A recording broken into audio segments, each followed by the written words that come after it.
Hey friends, so if all of this is a quantum virtual reality, and this is all just holographic by nature and a simulation like I proposed in many of my videos, then how do we explain things like brain damage, right? Because in this situation, the brain would be holographic and the body is all holographic.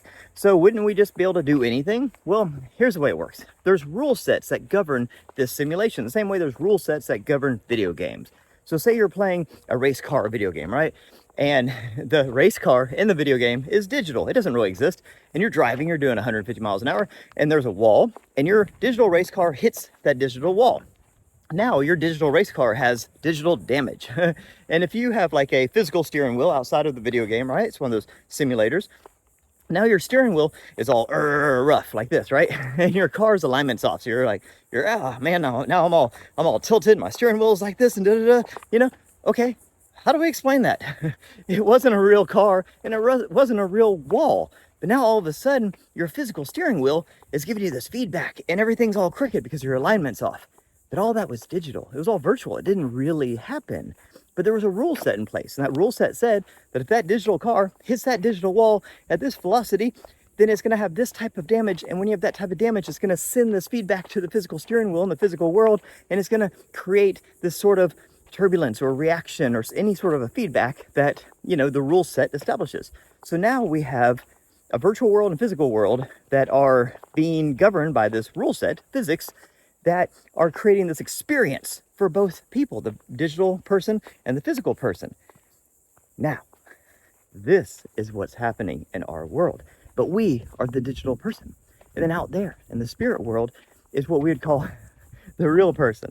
But that real person exists actually in the spirit world, right? They're just pure energy, it's consciousness.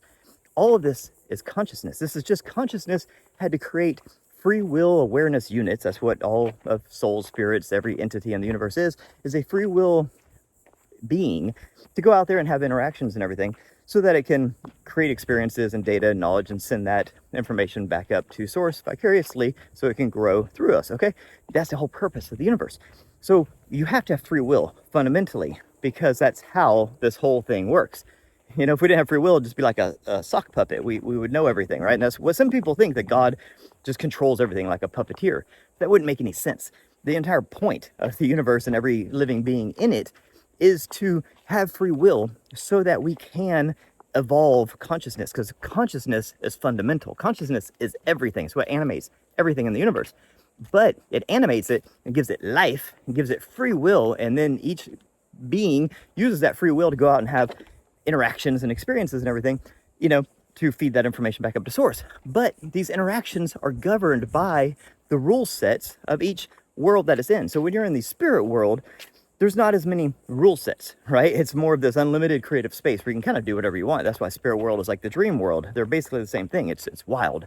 But you come into these physical worlds to restrict yourself and to give these restrictions and these restraints so that it forces you to be creative and to do things in different ways and to, learn and grow and evolve. It's a challenge, right? It's a video game. That's where the whole simulation theory comes in. This is a video game to force our consciousness to come in here and play by these rules, therefore making it have to get creative and resourceful and everything. Same reason we play games, right? We play football, and football has all these rules and there's referees and all these lines and all this stuff. It's because it's more fun when there's rules. If there weren't any rules, it'd be anarchy, right? That's why all of our games have rules. Well, physical world has rules for the same reason. And these rules, even though this is all virtual, this is all quantum by nature, this is a quantum virtual reality, everything is holographic. Even though that's the case, the rules that are in place govern what happens is cause and effect. If I do this, then this happens. And based on these rule sets, there's going to be some sort of a reaction, some sort of an effect. And that is felt by me in this digital world and by my higher self out in the other world. The same way, if I was playing a race car simulator, and my digital race car hit a digital wall, there's going to be digital damage, but it will send that information back to my physical steering wheel, causing it to have physical disturbances, right?